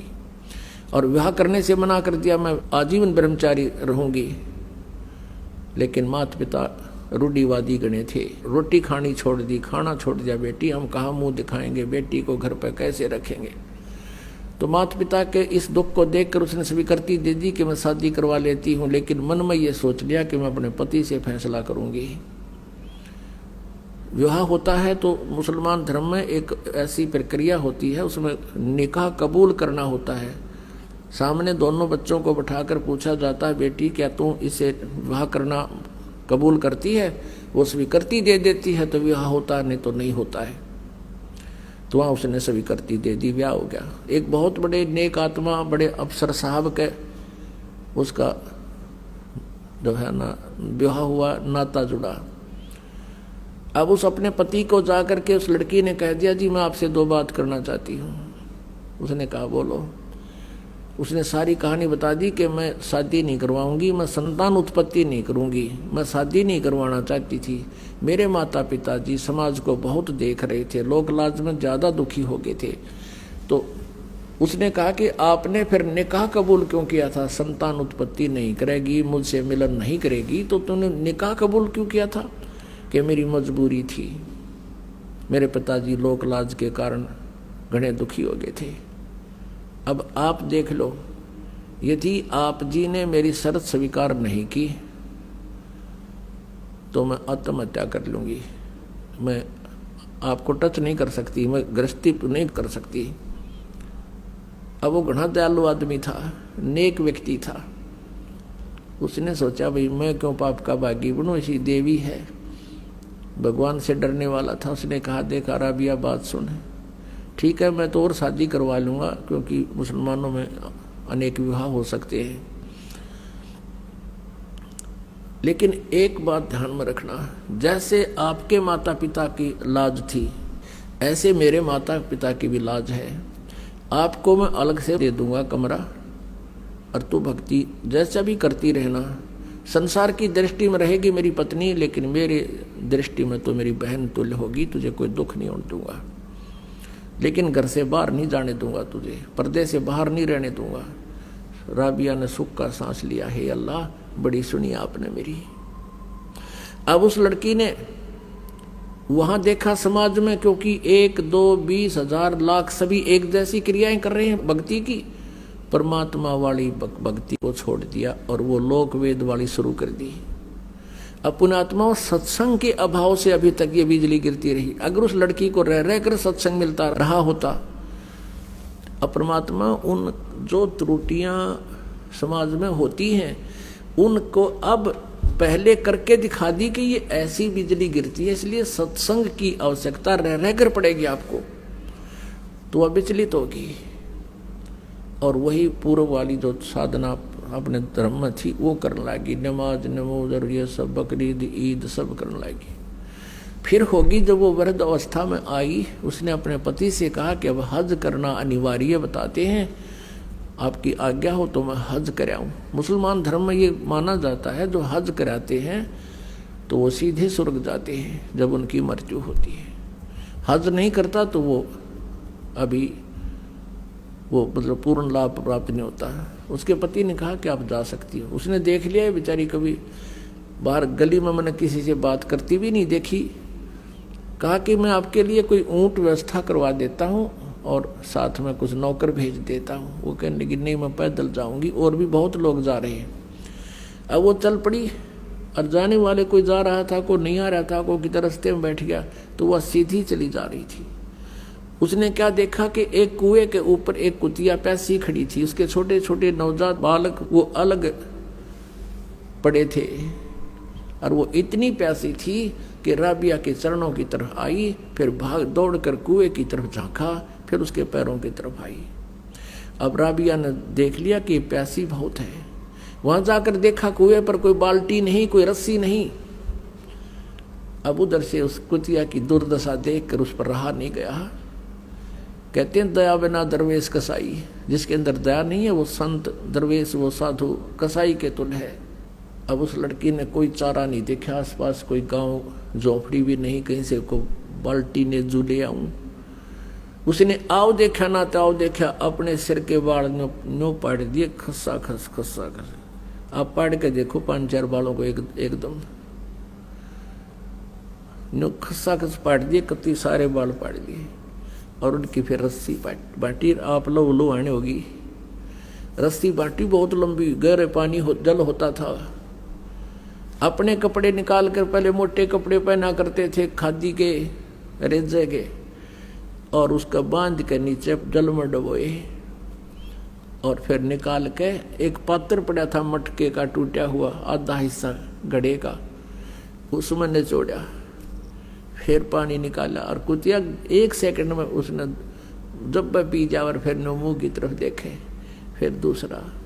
अब ऐसे वह कुतिया छका दी, तृप्त किया, और अपने बालों को रक्त से साफ किया, और कपड़े पहन गए, चालन की तैयारी करी थी, प्रस्थान करना चाहता। इतने में कहते वो मक्का, जहाँ ये हज करने जाते हैं, मक्का में शीश निवाने जाते हैं, वो नो की नो बिल्डिंग उठ गए, और ऐसे लगी उस कुएं के साथ में जैसे गाड़ी प्लेटफार्म पर लग गया करे। अब उस देखकर मक्के को राबिया तो दौड़कर अंदर गई, दंडोत प्रणाम किया, जैसा भी वहां करते हैं, सजदा किया। उसको सौपन सा हुआ कि मक्के मागी में तो वहां तो यथा स्थान पर मक्का रहा नहीं, लोगों में हाहाकार मच गया, मक्का कहाँ गया, मक्का कहाँ गया। एक अब्राहिम अधम सुल्तान नाम का एक भक्त था, जो पहले जन्म जन्मांतर में मालिक का शिष्य था, और वो भी ऐसे ही भ्रमित था। उसमें भी परमात्मा उनको कबीर जी मिले हुए थे, आए थे, और वो परमेश्वर के ज्ञान से परिचित था। वो मक्का में इस उद्देश्य से गया था कि तुम मुसलमान होते हुए मुसलमानों को समझा रहा था कि इस मक्के में भगवान नहीं है, अल्लाह तो इस तरीके से मिलेगा। अब वो परमात्मा की रजा से अब्राहिम सुल्तान जो पहले जन्म में था, उसका नाम और था पहले, अब वो प्रसिद्ध है इसलिए उसको कहा जाता है। वहां लोग पूछ रहे थे मक्का कहाँ गया, मक्का कहाँ गया, और अब्राहिम सुल्तान अधम को पता था, परमात्मा ने कहा था। उस नालायक लड़की ने बेटा नाम तोड़ दिया, और वह साधना करने लगी जो पुरानी थी, कर्म बिगाड़ दिए। तो वो अधम सुल्तान कहते हैं कि गया रांड के लेन को नो कहे अधम सुल्तान, सुल्तान अधम मक्के गया, और मक्का नहीं मकान, नो कहे यो मक्का, मक्का मन मोक्ष स्थल। इब्राहिम सुल्तान कहता है यो मक्का नहीं, यो तो एक ढूंढ है, मकान है। और गया रांड के लेन को नो कहे अधम सुल्तान। अब लोग नो कहे किसको लेन गया, कि एक रांड को लेन गया। मतलब कहने का भाव ये था उसका कि उस नालायक ने के जुल्म कर दिया, भगवान की भक्ति छोड़ के, और उस भक्ति के कारण जो पीछे पुन कर रखे उस परमात्मा की, और फिर उस लीला से उसको ये इतनी सिद्धियां ऐसा राहत मिल रही है, वो परमात्मा ऐसा दयालु है, उसने उस बेटी के लिए वहीं भेज दिया मक्का, पूर्ण परमात्मा कबीर जी ने। और भगवान पर अपना भगत दुखी नहीं देखा जाता। अब चाहे वो बेशक डला ढोरिया था, जैसे टटीरी थी, महाभारत में एक प्रमाण आता है, और टटीरी तो किसी की उपासना भी ना कराया करती। उस समय जब उसने अंडे उत्पन्न कर दिए महाभारत कुरुक्षेत्र के मैदान में, उधर से सेना खड़ी होगी, आकर युद्ध की तैयारी होगी, तब उसने देखा तो जुल्म हो गया, तेरे बच्चे मरेंगे, तेरे अंडे मरेंगे, खत्म होंगे। तब उसने अंतःकरण से रोके भगवान से याचना की थी, मेरे अंडों की रक्षा करियो प्रभु। कहते हैं उसी समय ऊपर से एक इंद्र के हाथी का इतना भारा, हाथी का इतना बहुत बड़ा घंटाला, जिसमें 88,000 मन बताते इतना वजन था, ऊपर से आकर उन अंडों पर गिर गया। महाभारत हो गया, अग्निबाण छूटे, वहां दुनिया कटकर मर गई, अंडा का आंच भी ना आन दी। अब वह तो कोई भक्ति भी ना करे थी टटीरी, फिर भी मालिक ने उसके पूर्व जन्म के संस्कार से खुद कबीर भगवान ने उसकी रक्षा कर दी। अब यही स्थिति थी राबिया की थी कि काल तो चाहता ये नास्तिक हो जा, और भगवान चाहते हैं कि इनमें मालिक की चाह बनी रहे। और जब ये कलयुग का ये समय आवे, इस समय है अब शब को पार करने का। यहाँ तक इस भक्ति को, परमात्मा में आस्था को बनाए रखना था हमारे हृदय में। तो इस उद्देश्य से परमात्मा ने वो मक्का उठाकर वहां उस बेटी के लिए भेज दिया। अब वहां अब्राहिम सुल्तान उसको लताड़ रहा है कि ये के ड्रामा दिखाने लग रही है दुनिया की, वाह वाह हो जाएगी, या फूल का कुप्पा हो जाएगी, अपने कर्म बिगाड़ेगी, और वही बनी। जब मक्का वापस आया, देखा एक बहन को लेकर आ रहा है, उसका नाम राबिया था। पूरे मुसलमान धर्म में उस समय राबिया की महिमा ऐसी होगी कि भक्ति हो तो राबिया कैसी, भक्ति हो तो राबिया कैसी, भगत हो तो ऐसा हो, भक्त नहीं हो तो ऐसी हो। अपने आत्मा आगे के बना उसके साथ। अगले जन्म में वो बांसुरी नाम की एक लड़की बनी, और वो इतनी भक्तमती थी, इतने फिर भी आस्था मालिक की उसके हृदय में थी। जब वो वृद्ध अवस्था में आई, उसने सोचा, यूं कहते हैं जो मक्के में मृत्यु को प्राप्त हो जाता है, भगवान प्राप्ति होती है, सीधा स्वर्ग जाता है, भिष्ट में जाता है। उसने सोचा इससे बढ़िया और क्या अवसर होगा, मक्के में अपना सिर काट के और चढ़ा दिया, मृत्यु को प्राप्त होगी। अब सब जगह यूं हो गया कि बंसुरी गई स्वर्ग में, बंसुरी सिद्धि गई स्वर्ग में, बंसुरी सिद्धि गई स्वर्ग में। अब स्वर्ग में कहाँ जाना था, अगला जन्म फिर उसका लड़की का हो गया, वो वैश्या बन गई। एक जीवन वैश्या का व्यतीत किया, और फिर उस परमात्मा की 4 साल की भक्ति, एक सत्साधना करने से उसको ये मनुष्य जन्म और मिल गए। 2.5 जन्म और मिल गए इसको। अब उसका मनुष्य का जीवन केवल 12 वर्ष की आयु का शेष था, फिर उसका कई युगों तक मनुष्य जीवन शेष नहीं था। वो फिर शेख तकी के घर पे लड़की के रूप में जन्म था उसी लड़की का। और पुण्यात्मा उस दयालु ने अब उस आत्मा को पहले तक कर्म बनवाए, उनके सतयुग में उनके घर पर आए, और वो ऋषि पाक रहे थे, मालिक की बात सुनी को नहीं, अपने कर्म बिगाड़ेंगे, अपनी गलत साधना करते रहे। फिर त्रेता में फिर परमात्मा उनका उसी रूप में आए, उनसे फिर कर्म बनवाए, मालिक की सेवा करी, बचपन रूप धारण करा लिया शिशु रूप, और फिर वो एक रामानंद बन गया, एक या कमाली डके खाती अंडे। अब दोनों को फिर संभाला मालिक ना के। अब परमात्मा कहते हैं, तुमने ना पता मैं कितना दुखी हूं तुम्हारे लिए, तुम तो इस काल की भांग पी के अवराजी हुए फिरो हो। कबीर ये माया अटपटी सब गटान अड़ी, और किस किस ने समझाऊं या कुआ भांग पड़ी। अब परमात्मा कहते मैं रोवत हूं सृष्टि को, सृष्टि रोवे मोहे, और गरीबदास इस वियोग को समझ नहीं सकता कोई। अपने आत्माओं, उस परम पिता ने इतने दुख क्यों उठाए? आप इतनी भांग पी चुके हो, आपका कहे तभी असर ना होता। इतनी चढ़ रही है अपने सब का, हमने ये बेटा बेटी कार कोठी और ये फैक्ट्री दिखाई देती है, और परमात्मा हमें बताते हैं तुम प्रतिदिन देख रहे हो अरबपति हेलीकॉप्टर में पड़कर मर गए, वह कंपनी भी आड़े रहेगी, और कोठी बेटी बेटा भी आड़े यहीं रह गए, और वो गधा बना खड़ा है। और फिर भी आंख नहीं खुलती, क्योंकि पहले तो हमें रास्ता नहीं पता था, तब तो हमारी व्यवस्था थी। अब परमात्मा ने क्लियर कर दिया, स्पष्ट कर दिया। अब परमेश्वर कहते हैं अब भी तुम नहीं चलोगे इस मार्ग पर, फिर बच्चों मेरा दोष नहीं। फिर पुण्यात्माओं, फिर इसी प्रकार चौथे युग में ही ये दाव लगेगा जो आज आपका लगा। न यू ज्ञान यू भगवान कदे सपने में भी ना सुना था, और आज सार्वजनिक हो रहा है। परमात्मा आप धकेत हैं। अब भी ये काल के दूत काल प्रेरणा से कोशिश कर रहे थे कि हम इसको दबा दें, ये ज्ञान ऊपर ना हो, कहते तुम्हारी दुकान बंद हो जा। लेकिन अब परमात्मा का आदेश है, अब इसको कोई रोकने की चेष्टा करेगा, इसमें कोई बाधा करेगा, इस मार्ग में कोई रोड़ा बनकर खड़ा होगा, वो तो ऐसा होगा जैसे अंधा गधा रेल की पटड़ी पर खड़ा हो। एक अंधा गधा रेल की पटड़ी पर खड़ा हो गया, उधर से ट्रेन का आना हो गया, और वह दूर से गुट गुट गुट की आवाज उसने आहट सुनी। उसने सोचा तुझे कोई डिस्टर्ब करना चाहता है। अंधे की अंतःकरण का बहुत अच्छा अनुभव होता है। उसने देख लिया कि इधर से गड़बड़ी दिखा है, उसने उधर दोनों पैर कर लिए पछले, और नो सोच ली कान देश ने निकट दोनों लात मारूंगा इसके, कहाँ आ गई मुझे डिस्टर्ब करने के लिए। अब जो ही वो ट्रेन निकट आई, उस अंधे गधे ने दोनों दलत्ती मारी और वो उठा के पटक दिया, 3 टुकड़े कर दिए। तो जो अंधा गधा था कौन? हिरण्यकशिपु था। अंधा गधा कौन था? कंस था।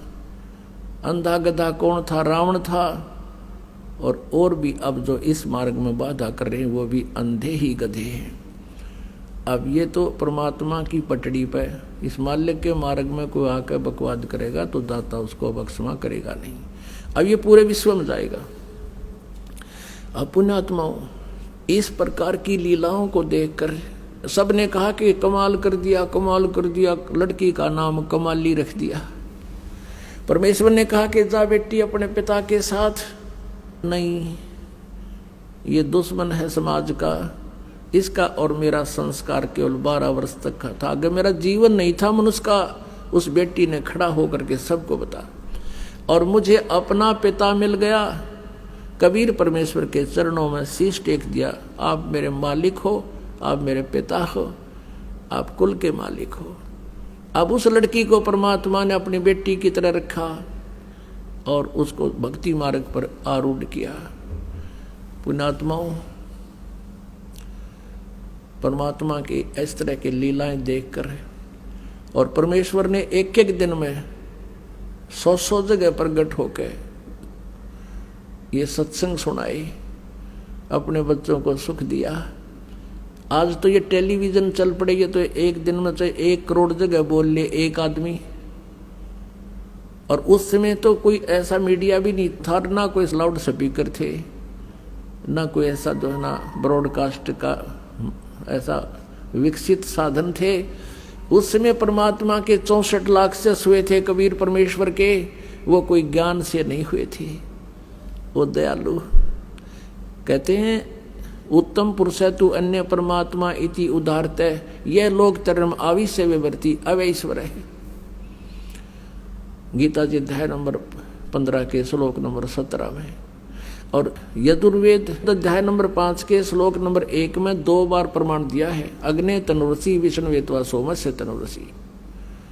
अग्नि माने परमेश्वर, तनु माने सह शरीर, असी माने है। परमात्मा सह शरीर है, परमात्मा का शरीर है, वो साकार है। फिर 2 इसलिए बोला है कि वो परमात्मा एक रूप में तो वहां रहता है, अपने मेन मतलब सतलोक के अंदर एक सिंहासन पर विराजमान रहता है। अपना ही अन्य रूप धारण करके वो शिशु रूप धारण करता है और वहां भी रहता है। और तीसरा ये ऐसे आता है, परमात्मा कहीं भी प्रकट हो जाता है, हो जाते हैं और अपना कुछ राहत दे करके और फिर अपने सतलोक चले जाते हैं। तो उसमें लिखा है कि वो विष्णुवेत्वा सोमस्य तनुरसी, तो माने उस परमेश्वर का सबके पालन पोषण धारण पोषण करने के लिए, उस परमात्मा का धारण पोषण करने का वो कौन सा तरीका है? आप जी को सत भक्ति मंत्र दे के और अपना आशीर्वाद से अपनी से आपको सुखी करके, आपके पापों का नाश करके अपनी तरफ से फर्स्टली आप परमात्मा कुछ पुण्य अपने तरफ से आपको फीड कर देता है। और फिर आपसे कहा जाता है कि तू अपने पैरों पे खड़ा हो, ये भक्ति कर, इस तरह की क्रियाएं कर, तू सुखी होगा। तो 64 लाख शेष हो गए थे भगवान के, और उनके इतने सुख हो गए थे, सारे दुखी थे। किसी का कोई कष्ट था, किसी का कोई कष्ट था, कोई किसी हाहाकार माच रहे थे, किसी का भूत कूदे थे, किसी का कुछ हो रहा था। अब वो सबको एक बार रिचार्ज कर गए परमात्मा। लेकिन हम ज्ञान आधार नहीं था हमारा, हमने केवल भौतिक सुखों को ही आधार मान के परमात्मा को मान रखा था कि ये हमारा गुरुजी बहुत अच्छे हैं और बहुत राहत देते हैं। हमने भगवान को भगवान स्वीकार नहीं कर पाए, क्योंकि हम सदग्रंथों से परिचित नहीं थे और हमारे पूर्वज जो है उसमें हम इलिटरेट थे, अशिक्षित थे, अक्षर ज्ञान नहीं था। और अक्षर ज्ञान केवल एक ब्राह्मण वर्ग को होता था, संस्कृत पढ़ने का अधिकार। और इन्होंने वेदों और पुराणों को समझा नहीं। और परमात्मा यही ज्ञान जो दास आपको बता रहे थे 600 वर्ष पहले, यही ज्ञान बताया करते थे। इन अज्ञानी ऋषि महर्षि और नकली गुरुओं ने इस ज्ञान को, परमात्मा के यथार्थ ज्ञान को रिजेक्ट कर दिया था, ये कह करके कबीर अशिक्षित है, ये वेदों पुराणों और गीता के बारे में क्या जाने, ये झूठा है। और जिस कारण से हम परमात्मा को नहीं पहचान सके। और पुण्यात्मा एक और काल का जाल है।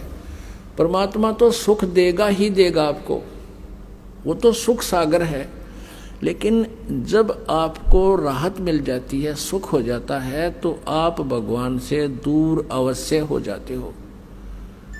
ये एक बट नेचुरल है। दुखी इंसान भगवान को चाहता है और थोड़ा सा सुख होते ही फिर अंडी पाक जाता है। एक बार क्या हुआ, कबीर जी कहीं सत्संग कर रहे थे और एक वैश्या थी गणका, और उसने रात के समय ये परमात्मा की चर्चा सुनी। उसके कान खड़े हो गए। वह नहा धो के और उस अपने मकान के झांकी के सहारे बैठ गई और बाहर से गेट लगा कर कुंडी ला दी अंदर से।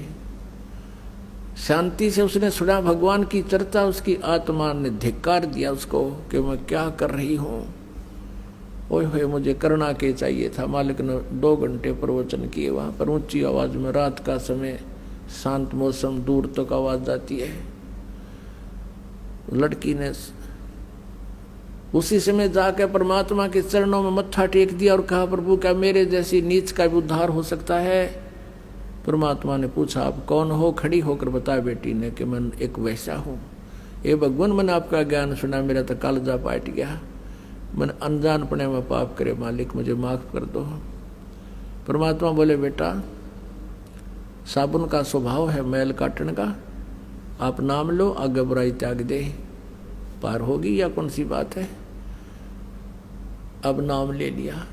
अब उसका तो भूख जागेगी भगवान की भक्ति की। जहां भी सत्संग किसी के घर या आंगन कहीं आसपास बगड़ में हो, परमात्मा बेटी तुरंत पहुंच जाती। और वो जो पहले परमात्मा के शिष्य थे वो सुखी हो गए थे, उनका दुख रहा को नहीं। उनकी कुछ दिनों के बाद वो अपने सोच से सोचने लग जाते हैं, परमात्मा का आदेश भी भूल जाते हैं। वो उस लड़की को धमकाने लगे, कहने लगे तू यहाँ मत आया कर, तूने महाराज जी की बेइज्जती करा दी, लोग यहाँ क्या कहेंगे, एक वैश्या आती है सत्संग में, गुरु जी बदनाम हो जाएंगे। 2-4 भक्तान हुआ धमका दी। अब वो लड़की परमात्मा के पास बैठकर बहुत रोई। मालिक ने पूछा, बेटी बात क्या है? उसने बताई, जी अब मैं क्या करूं, अब मेरे ऐसे ऐसे कुछ भक्त मुझे ऐसे कह रहे हैं तू यहाँ मत आया कर, मालिक मैं रह नहीं सकती, मैं चाहती हूँ कि अधिक से अधिक आपका ज्ञान सुनो, मेरे पाप कटे। तो परमात्मा ने सत्संग के माध्यम से कहा था, भाई कुष्टी होवे संत बंदगी कीजियो, हो वैश्या के विश्वास चरण चित दीजिए। यदि कोई कितना दुखी रोगी कोई भी भक्त है, भगवान की भक्ति करता, उस तरह नफरत ना करना, और चाहे उसको भी प्रणाम करना, प्यार से रखना। और चाहे कोई वैश्या है और उसको भी यदि परमात्मा की तड़प है, सच्ची लगन है, उसके हृदय में चाह है, तो उसको भी एक बहन बेटी और आदरणीय मानना। और जब सत्संग में नहीं आवेगा कोई दुखी, यानी चोर, डाकू, लुटेरा, वो अब दुष्कर्मी, तो फिर उसको पता कि चलेगा तो बुंडे कर रहा का अच्छे कर रहा हो, तो उसे कर ही रहा था। तो सत्संग में आने से ही पता चलेगा। जैसे मैले कपड़े का साबुन और पानी लगाना ही बंद कर देंगे, दूना मैला होगा होता है। और उनको बुला कर भी कहा, बेटा ऐसे नहीं कहना चाहिए तुमने, तुम कितने अच्छे थे, अपने अंदर झांक कर देखो। एक समय एक औरत को पीट रहे थे गांव वाले, एक साधु संत पहुंच गए, कारण पूछा क्यों पीट रहे हो, क्यों इसको मार रहे हो। अब सभी ने बताया, जी ये बहुत दुष्टा है, ये कुलटा है, ये दुराचारणी है, ऐसे है, ये व्यभिचारणी है। उस संत ने कहा कि भाई ऐसा करो, इसको सजा देंगे पर दूसरे तरीके से, कि भाई एक एक पत्थर उठा लो सारे, और इसका पत्थर मैं कहूं वो पत्थर मारना, सभी मारना, पर एक ध्यान से सुनना कि पत्थर वही मारे जिसके मन में कभी किसी बहन बेटी को देखकर दोष ना आया हो, और जिसने कभी ऐसा पाप ना कराया हो। उस संत के बारे में ये बहुत वेल नोन थे कि इसने जब वचन काट दिए तो ये आपको बहुत कुछ दुख दे सकता है, सिद्धि वाला संत है। अब सभी के हाथ से पत्थर गिर गए, वहीं पर कोई मारने की हिम्मत ना पड़ी। अब हमारे अंदर ये एक त्रुटि है, हम दूसरों का दोष देखकर उसको बहुत भला बुरा कह देते हैं और अपने को छुपा कर रखते हैं, और फिर हम समाज में इज्जत बनाए बैठे होते हैं। तो पुण्यात्माओं, परमात्मा ने हर तरह से ज्ञान दे दिया, पर वो बुद्धि भ्रष्ट मानने को नहीं, क्योंकि सुख हो गया था, और सुख में ये बकवाद दबाया करें। फिर परमात्मा क्या करते, कहने लगे बेटी मैं तेरे घर पर आया करूँगा। अब परमात्मा उस लड़की के पास जाने लगे, आंगन में बैठ जाते, गली के कवाड़ खुले छोड़ के, और उस बेटी को ज्ञान सुनाया करते थे। अब और ज्यादा सुरसुर होगी पूरे संगत में। वह गुरु जी तो बुढ़ापे में बिगड़ गए, इन तक कति नाश कर दिया, अपनी अपनी अकल प्रयोग करने लगे, और जो गुरु जी के बारे में ऐसा कह दिया वो तो फिर गुरु जी का गुरु हो गया। अब परमात्मा ने सोचा भाई लाइन की फड़क काट दूं, और ये भी पिछोड़ देख लूं कितने सही है भगत से, ये सुख मेरे से प्राप्त करने से इनका लाभ हुआ, इसलिए मैंने मेरे पीछे पीछे फिर रहे हैं। क्या इन्होंने मुझे समझा भी है कि नहीं, कितनों ने समझा है।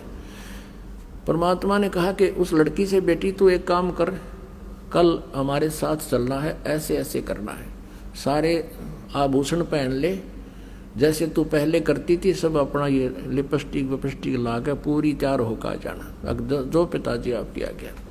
उधर से अपने शिष्य रविदास जी से कबीर जी ने कहा कि एक हाथी किराए पर ले ले, एक दिन का, और ले लिया किराए पर हाथी।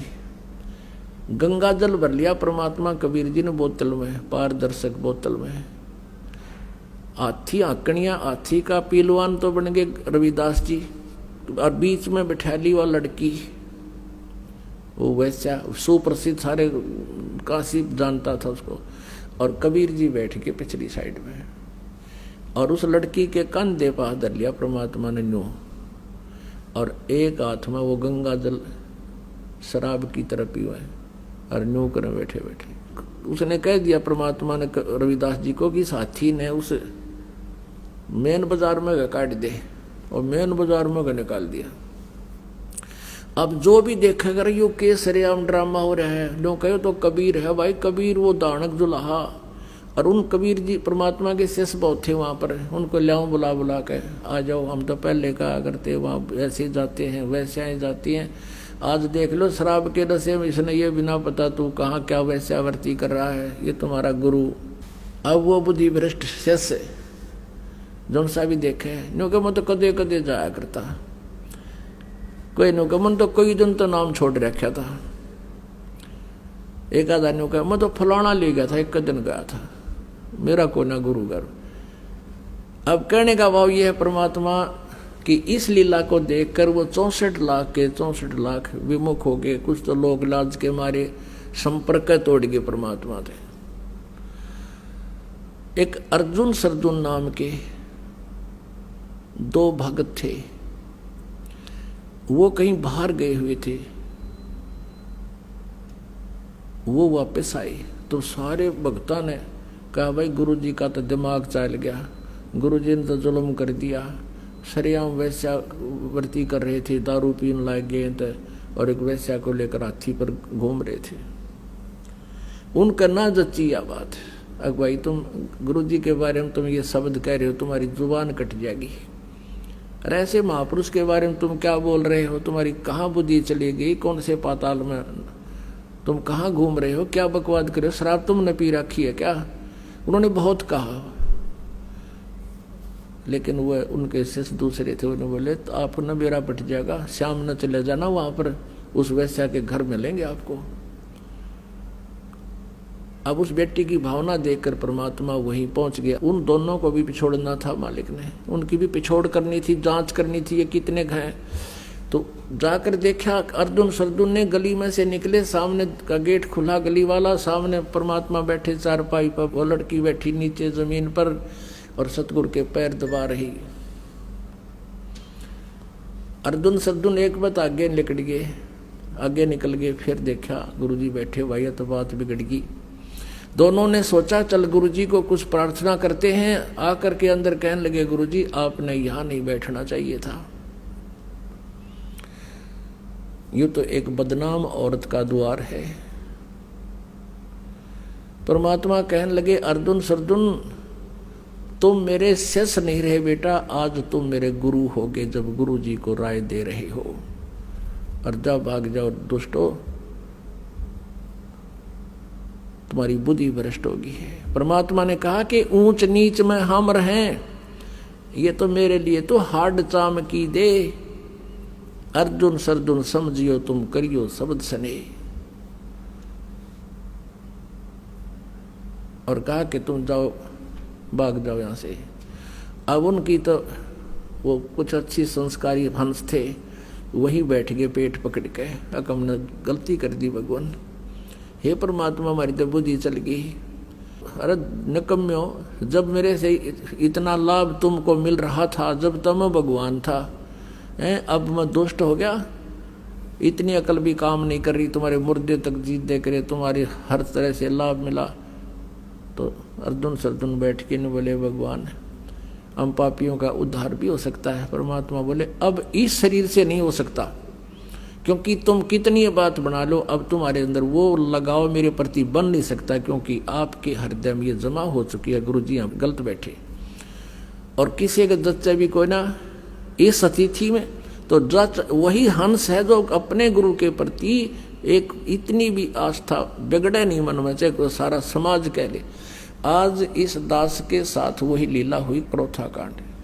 परमात्मा की लीला है, इतनी बदनामी कर दी। और बात जीरो भी कोई ना, गुंडा गर्दी करते थे, आश्रम में न्यू करते थे, और न्यू होता था, जुल्म होता था, समाचार पत्रों में प्रकाशित करवा दिया। यह लीला परमात्मा की थी आप जी को परखने के लिए। लेकिन आप इतने पुण्य आत्मा थे, और पहले की इन दुर्घटनाओं से कि कहाँ मार खाते, ये फाउल पॉइंट आपका याद भी थे। इस कारण से आज आप सफल हुए और उसका ये परिणाम देख रहे हैं। पहले से कई गुना परमात्मा की प्यारी आत्माएं उमड़ कर आई हैं। आपके हृदय में ये समाया भी नहीं कि ये बकवास क्या कर रहे हैं, क्योंकि आप आंखों देख रहे थे और इसका ये परिणाम हुआ। तो पुण्यात्माओं, वहाँ सिकंदर लोधी आया हुआ था, दिल्ली का बादशाह वहाँ पहुंचा हुआ था काशी में। और परमात्मा भी ये छेड़ा जब छेड़ा करते, जब वो भी आ रहा हो, इनका सब तो बड़ा राजा। अब सिकंदर लोधी को पास पहुंचा, शेख तकी भी गेल जा रहा था साथ में। और शेख तकी के पास हिंदू मुसलमान सारे इकट्ठे होकर गए। राजा क्या रहा, बड़े अब बादशाह रहे हैं, उनको शिकायत किया, भगवान हमारा तो जीना आराम हो गया, बहन बेटियों का घर से बाहर निकलना मुश्किल हो गया, सरेआम वैश्यावृत्ति हो रही है। कौन है, किसने करी, लाए पकड़ के कबीर जी को। और सिकंदर सामने खड़ा, वो दुष्ट इंसान है जिसको ऐसा राहत दी, ऐसे सुख दिए, आज उसकी बुद्धि भी चाल गई, उसकी बुद्धि भी स्लिप कर गई। और डर गया जनता ते कि तेरा राज ना चला जा। अरे राज तो भगवान देता है, जनता राज दे तो फिर कहना है कि है। अब कहने का भाव ये है, परमात्मा को क्या सजा देनी चाहिए कि इसको बांध जोड़ के, हथकड़ी गल में तोक, हाथा में हथकड़ी, पैर में बेड़ी, और लगा के दरिया में डाल दो, गंगा में। ऐसा ही किया गया, नौका में बैठाकर बेड़ी और हथकड़ी लगाए लगाए, गले में तोक डले हुए, और परमात्मा को गंगा के बीच में जाकर पटक दिया। और दर्शक पूरी काशी चारों तरफ खड़ी, पूरी काशी के लोग।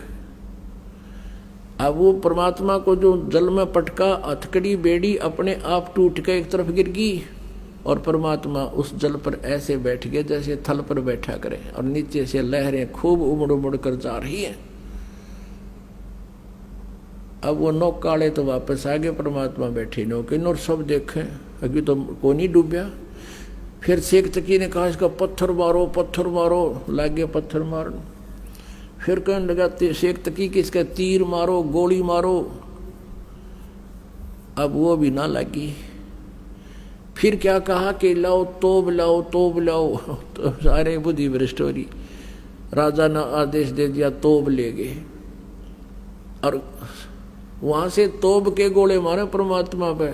वो कोई तो उड़े फंसे, हाँ, या फिर दूर जाकर पड़ा मनमानो 2 किलोमीटर दूर कितना जोड़ तालाब में परमात्मा ने इसी जगह ना पड़न दिया कि तो और का नाश करते हैं। कहते हैं 4 पैर तक है, होए होए, यानी 12 घंटे तक वह दुष्ट आत्मा परमात्मा पर तोब के गोले, गोली, पत्थर, लट, कितना जो आत्मा जब मारे थे, और दाता का कुछ ना बिगड़ा।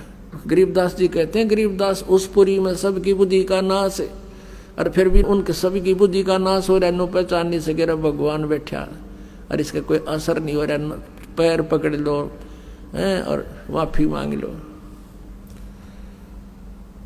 फिर परमात्मा ने सोचा कि ये शेख तक की इन भोली आत्माओं का कि न्यू रिहर्सल कराए जाएगा।